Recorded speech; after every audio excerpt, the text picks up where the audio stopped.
Hello so guys, তো দেখেন এখানে কতটা জল জমা হয়ে আছে, পুরো সুইমিং পুল হয়ে আছে, ঠিক আছে। তো এইটা ছাদটা আছে আপার ডাউনে, ডাউনে আছে আপ। এটা কী করেছিলাম আমি একসঙ্গে ঢালাইটা করেছিলাম, ঠিক আছে।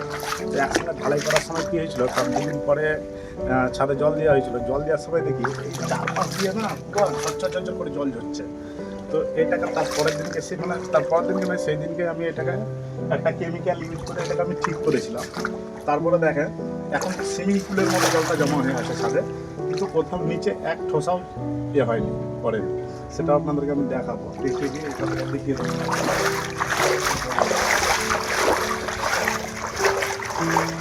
এইসব সাইড দিয়ে না, এই সাইড দিয়ে পুরো জলটা ঝরছিল। আর ধরার কারণ হচ্ছে আমি ঢালাইটা করে তখন ভাইমিটারটা খারাপ হয়ে গেছিলো, তখন ভাইমিটারটা দেওয়া হয়নি, অনেকটা দূর থেকে আমার রুম থেকে আনতে হয়েছিল আবার ভাইমিটার এনে করেছিল। তো গাইস বাকি কাজগুলো আপনাদের দিয়ে টপ ফ্লোর একদম, এটা সিঁড়ির ছাদ আছে, নিচে ঠাকুর ঘর আছে, আর এটা তার সঙ্গে একটা রুম করে দেওয়া হয়েছে।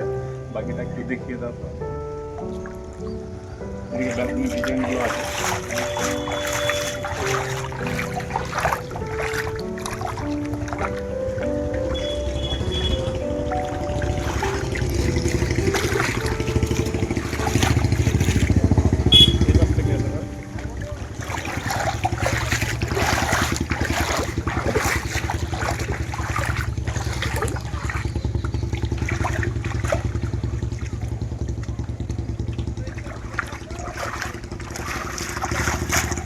কত মিনিট হয়েছে? এটা তো চার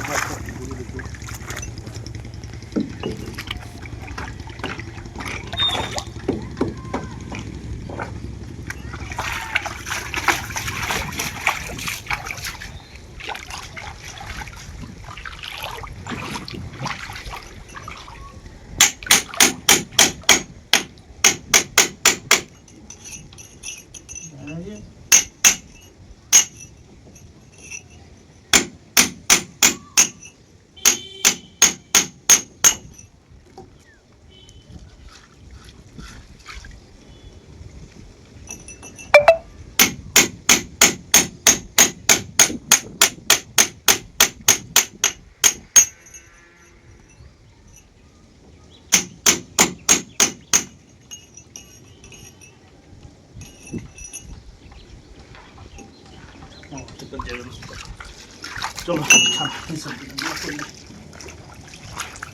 দেবো। আর একটা কথা বন্ধুরা, এই বাড়িটার মধ্যে এই সিঁড়িটা করা হয়েছে নিচে, এটা পরে ভিডিও